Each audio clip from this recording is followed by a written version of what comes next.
Scattered across the world are airports that most of us are never gonna get to see. Exclusive facilities built specifically for the world elite.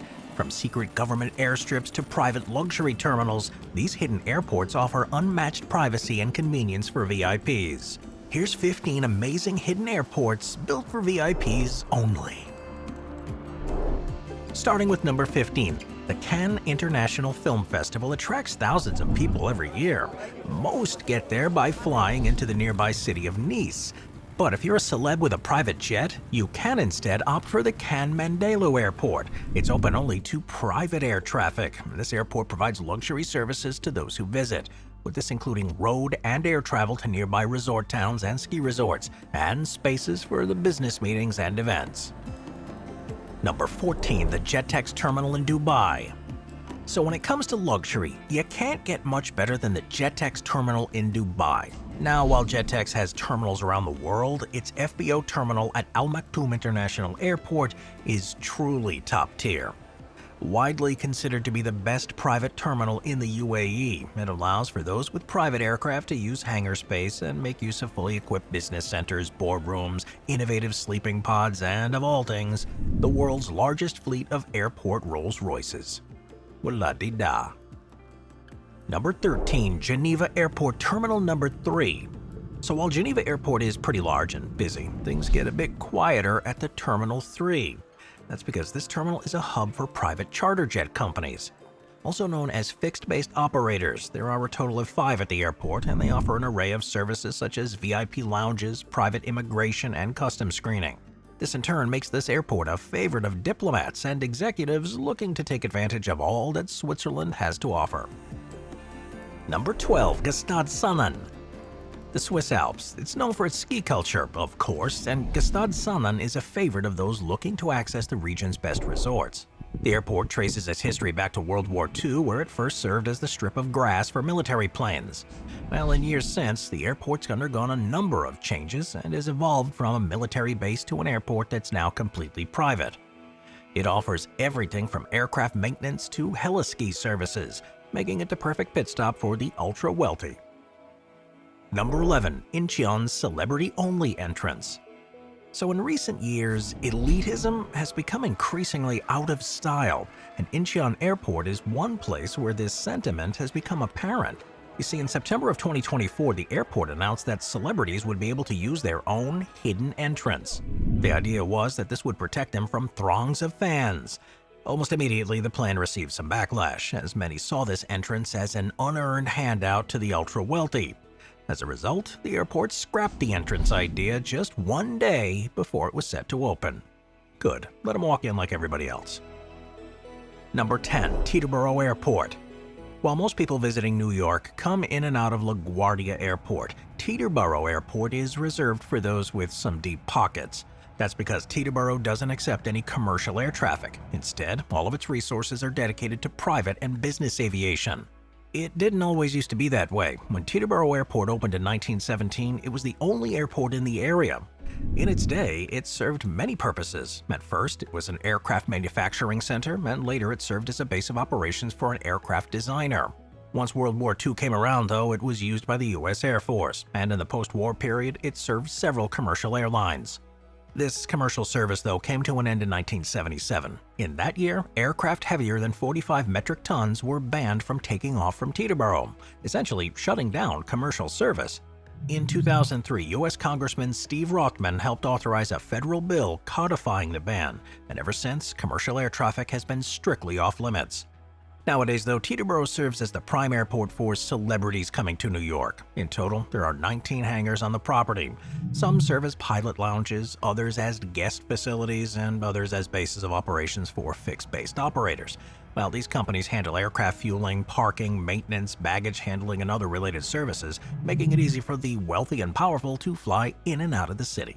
However, the airport itself also offers some interesting services.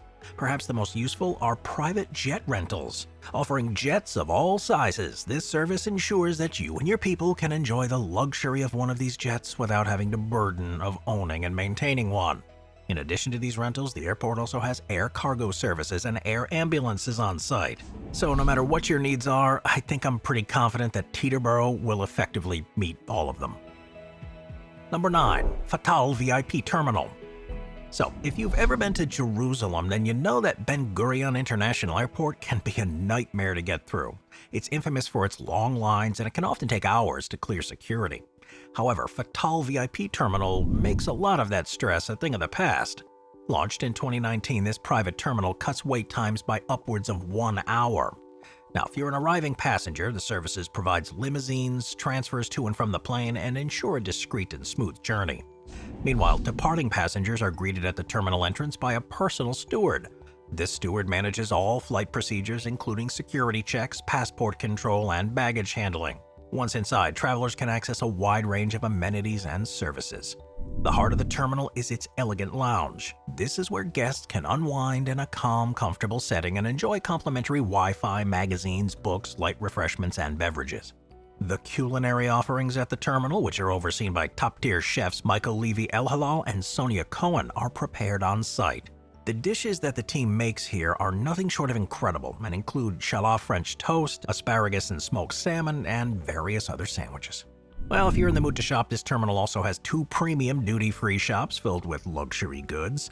And if shopping doesn't fit your fancy, you can instead access facilities such as a conference room for meetings, a dedicated cigar room for smoking, and for the more health-conscious, a small fitness room where you can squeeze in a workout. If you're looking for a bit more privacy though, you can instead opt to use one of the terminal's spacious private rooms. These rooms have amenities such as plush double beds, TVs, private bathrooms, and butler services, allowing you to shower and relax in style before takeoff.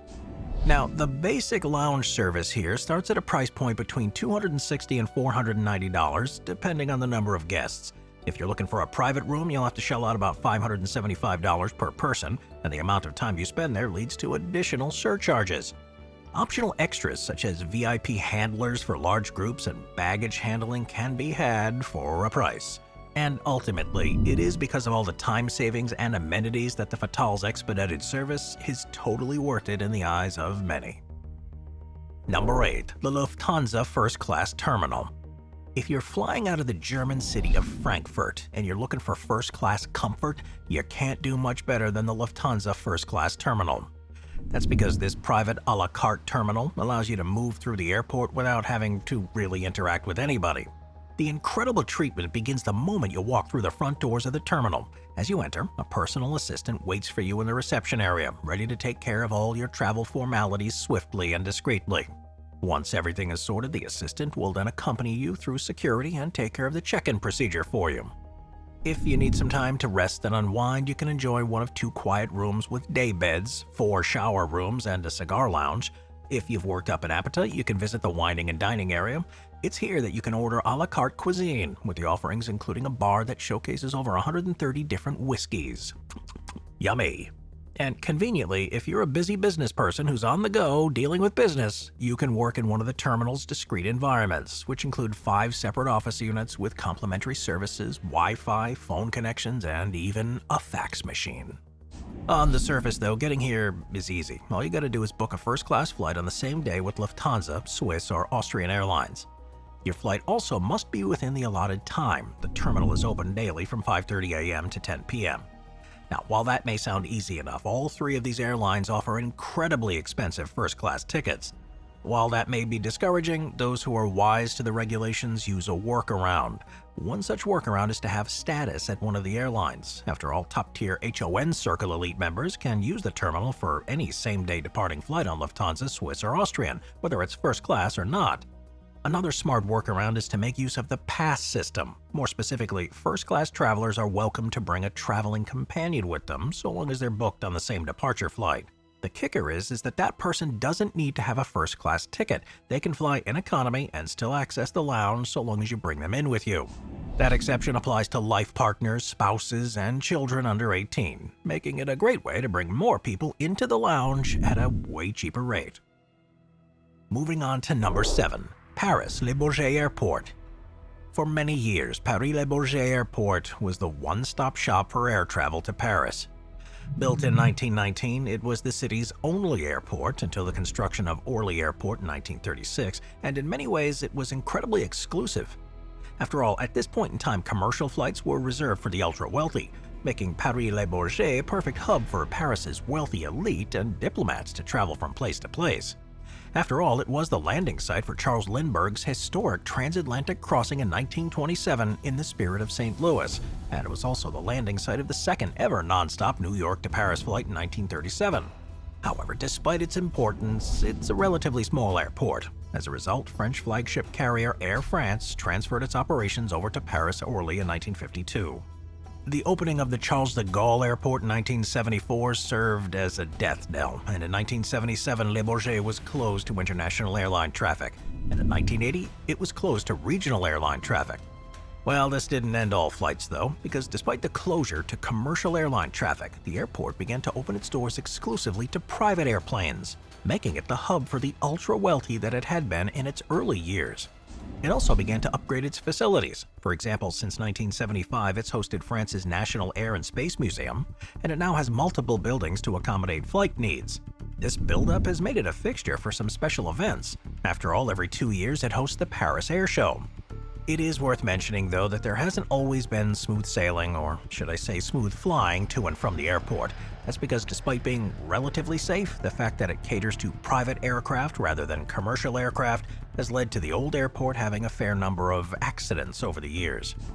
These include the 1973 Paris Air Show incident, where a Soviet Tupolev Tu-144 crashed during an aerial display, and an incident in 2010 where a Dassault Falcon 50 was damaged beyond repair when its nose gear collapsed during a landing.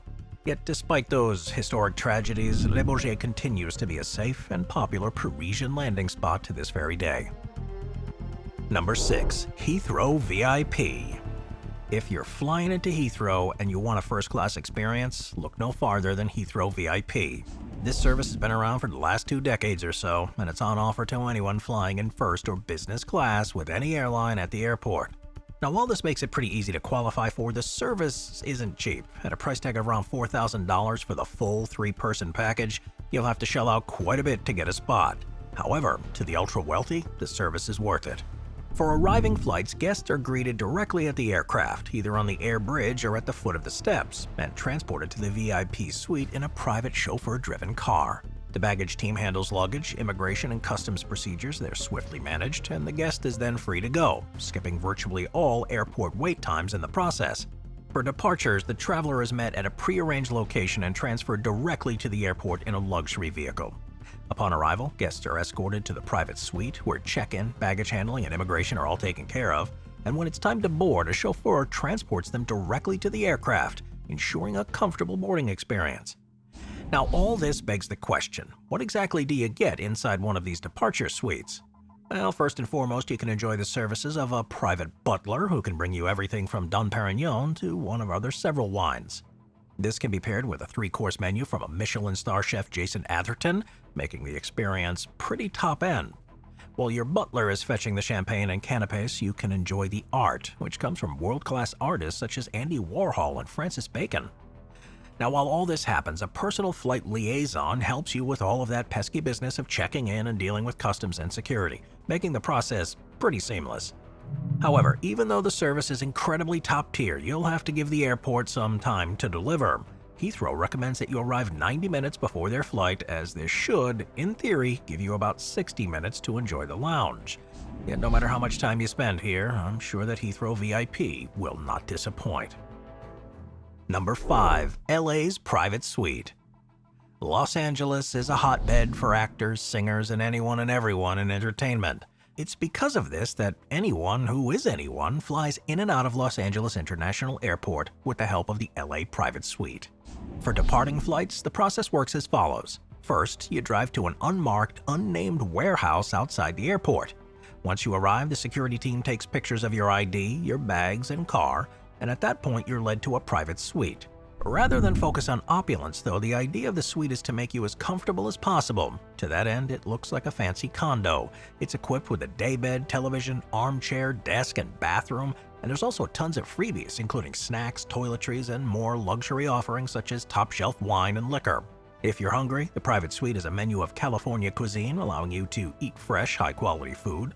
And if staying inside is making you stir-crazy, the facility also has an outdoor area with family-friendly activities such as cornhole and mini-golf.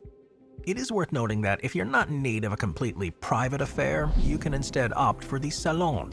This slightly less costly option is an elevated social space for solo travelers or small groups where upper-crust travelers can mingle and enjoy a lounge with a full bar, expansive outdoor garden, and complimentary top-shelf food and drinks, pre- or post-flight.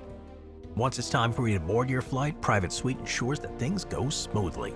You first go through an expedited TSA process. After all, despite there only being a few people at a Private Suite, there are a team of TSA officers that are there to make the process quick. Now, while all this service may sound incredible, it's worth noting that it comes in at a hefty price. If you're a non-member, you pay $1,100 per person for the salon and $4,800 for the suite, with this including a complement of up to 4 travelers. However, for frequent travelers, a membership can unlock some savings. If you pay $1,250 a year for the salon membership, your salon rate gets cut down to just $850, representing a 22% discount. Hey, that's nice. You also get complimentary extras, 2 days of free parking, and priority booking. And if you go the top tier and pay $4,800 a year for the all-access membership, the private suite rate decreases to just $3,300 per use, representing a 31% discount. That's nice. You also get more free parking and better priority booking. Yet no matter which option you choose, what I can guarantee is that you will enjoy that experience. Number 4. Farnborough Airport. So, Heathrow, it may be London's most famous airport, but Farnborough is the spot to land for those who want a bit more luxury. Exclusively open to business and private jet travel, it's a long and storied history here. Constructed back in 1908, it was first used as a center for military and aviation research. It's controlled by the British Ministry of Defense for both World Wars and 40 years of the Cold War. It was used exclusively for military purposes until 1989. Then, in 1991, the Ministry of Defense claimed that the airfield was surplus to military requirements, and in 94 the decision was made to redevelop it into a business airport. This led to a competitive tendering process by the government, and once all was said and done, TAG Aviation won out. They soon got to work redeveloping the site, and in 2003, a 99-year lease was established and TAG took over. Travelers arriving here at Farnborough are greeted with a level of comfort and sophistication rarely seen in airports. The terminal feels more like an exclusive club, with private lounges, quiet meeting rooms, and above all, the Sky Lounge. Now, for the unacquainted, this is a relaxing space with refreshments and a great view of the runway. Even overnight stays are elevated thanks to the on-site Aviator by TAG Hotel, which provides accommodations that mirror the airport's luxurious atmosphere. For travelers with pets, Farnborough Airport takes that experience to another level.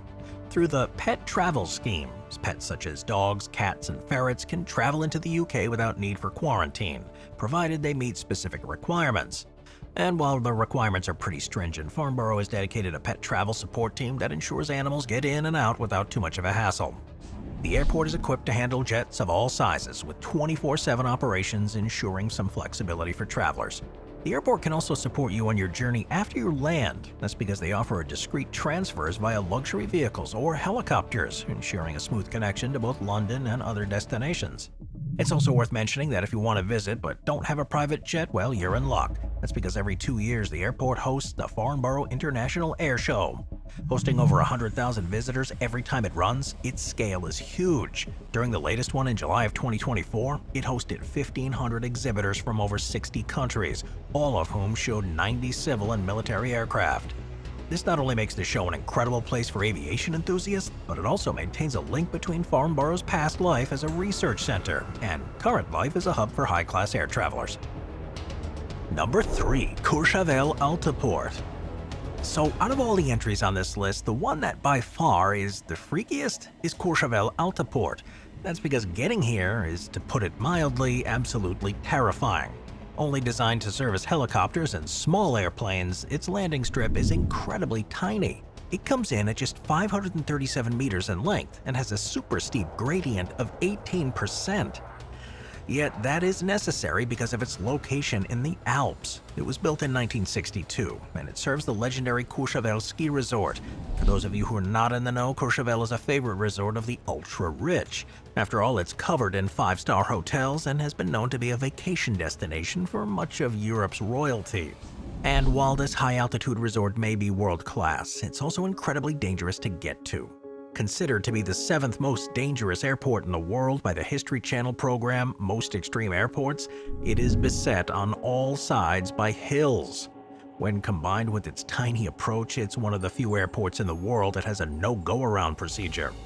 Yet, no matter how small your aircraft is, it takes a lot of skill to land here. After all, the runway has no instrument approach procedure and no lighting aids, making landing in fog or low clouds unsafe and, quite frankly, almost impossible. It's largely thanks to a shift that Courchevel has also oriented its facilities to be more suitable for private carriers.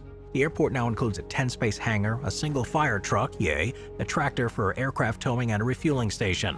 Customers and pilots can now also make use of 2 small chalets by the runway, allowing for additional comfort. In fact, it's so built up that it's even hosted the finish line for the Tour de France on 4 separate occasions. However, what's less than comfortable is the fact that this place's precarious position has made it the site of more than its fair share of accidents. Some have been pretty tragic. For example, in July of 2016, a helicopter lost control here on the final approach, struck the ground, and landed on its right side, causing a total loss of the aircraft. Some have been a little less serious. In February of 2019, a plane crashed into a wall of snow after the pilot throttled back too late on landing, leading to 2 minor injuries.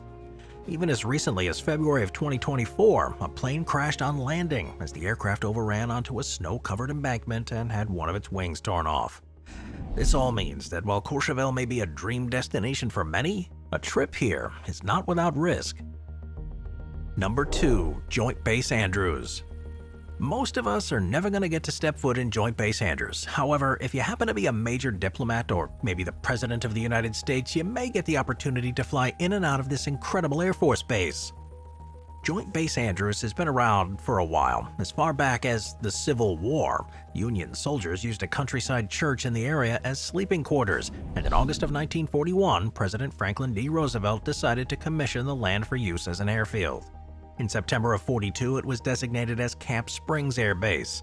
Given its location near Washington, D.C., it quickly rose to a position of importance. During the Second World War, it was used heavily by various flying groups, and after the war was over, it was renamed Andrews Base in honor of Lieutenant General Frank Andrews, who had passed away during the conflict. As the Cold War drew on, Joint Base Andrews began to take on a more important role. More advanced fighters and bombers began to be stationed here, and in the late 1950s, Andrews began an annual open house and air show on base. This event evolved into the Department of Defense Joint Services Open House, and every year it now brings in more than 700,000 people. However, it was in 1961 that things were really shaken up. That's because it was in this year that all of the Military Air Transport Services flying units were transferred over to Andrews.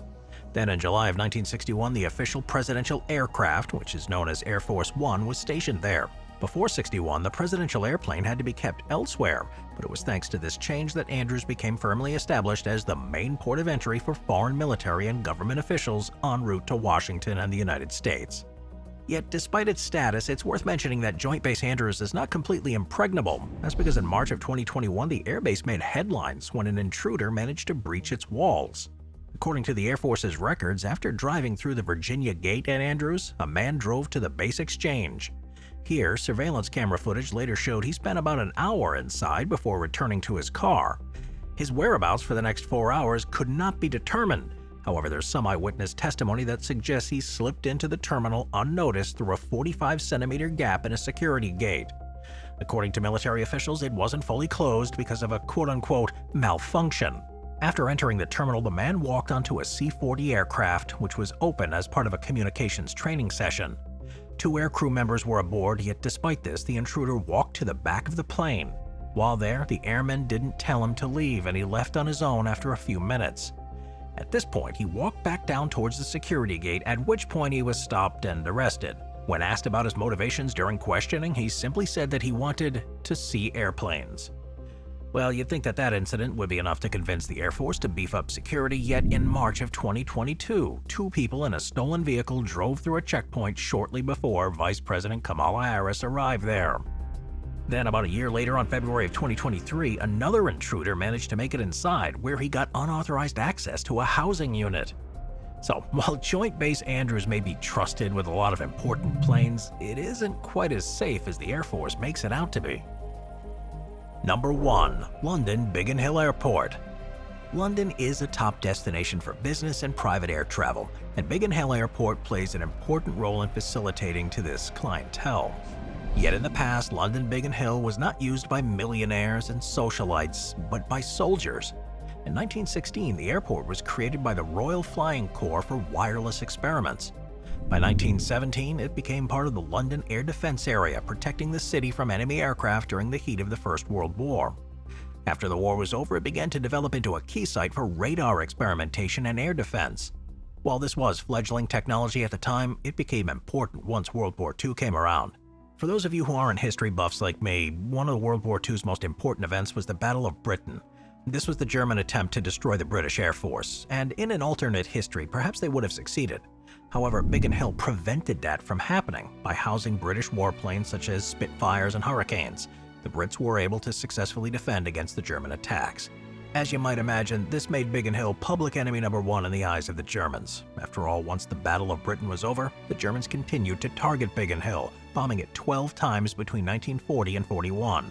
Despite the damage though, Biggin Hill stayed operational throughout the war, and in total, its pilots brought down about 1,400 enemy aircraft.